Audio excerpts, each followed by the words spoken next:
Speaker this evening is Sister Payne, and she has the theme, Why do Jehovah's Witnesses say that the last days began in 1914, and the setting is making the first return visit on someone who showed interest. Last time I stopped by, you asked me questions, so I did some research. Let's see if I got your question right. You read some of our literature, and you wondered why we say the last days started in 1914. That's true. I do appreciate your literature, but that was a puzzle to me. And I was a little unsure about the date, and so I knew you would help me figure it out.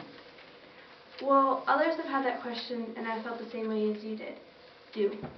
There are some lines of evidence. One way would be Bible chronology. Another way would be what Jesus had to say about the last days. Let's turn to that in Matthew 24:3, and look what his disciples said. They said, "Tell us, when will these things be, and what will be the sign of your presence and the conclusion of the system of things?" Now, in that scripture, he says the system of things, or the last days. Now, what follows is a list of things in Matthew 24:6. It says, "You're going to hear of wars and reports of wars." Well, the wars, I agree with that. I can turn on the TV and hear about them. But there's always been wars, and even the Bible, the little I've read, there's tons of wars. So how would that be different? Well, yeah, the Bible does talk about many wars. But notice verse 7. It says, "For nation will rise against nation, and kingdom against kingdom." The scripture tells us that wars will be different in the last days. What war started in 1914? Well, if I have my history right, I'm not quite that old, but I think it was World War I. Have you ever wondered why it was called World War I? Well, again, I think it took place worldwide except for one little tiny island, so it was bigger. And I believe more people died in that war than any other combined war. Isn't it exactly like the scripture said in verse 7? Nation will rise against nation, and kingdom against kingdom? Well, that's true. It was all over. Let's see how people would be in the last days. Notice verse 12.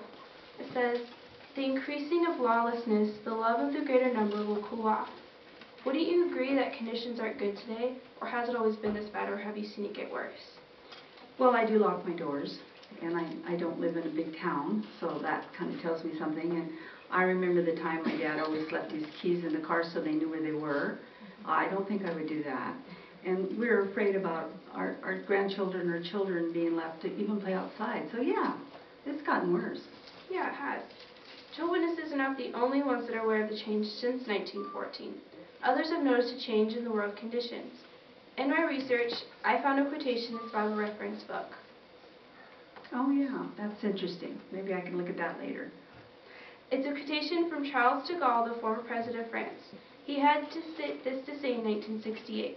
He said, "Half a century has gone by, yet the mark that the tragedy of the Great War, World War I, which started in 1914, left on the body and soul of the nations has not faded. The physical and moral magnitude of this ordeal was such that nothing was the same as before. Society in its entirety, systems of government, national borders, laws, armed forces, interstate relations, but also ideologies, family life, fortunes, positions, personal relations, everything was changed from top to bottom. Humanity finally lost its balance, never recovered to this day." Did de Gaulle think that conditions changed drastically since 1914? He really did, and he named a lot of areas too. I have to agree with that. Notice that he said everything was changed from top to bottom. So we can see that conditions have changed since 1914 onward.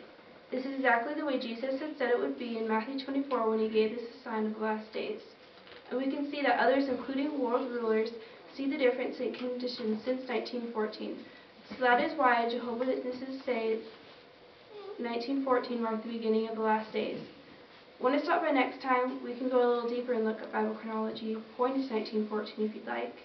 Well, I just love the way you do the research, and what you said is very reasonable. So yeah, I'd like to go a little deeper, and I trust you to come back with some answers for me. Thank you.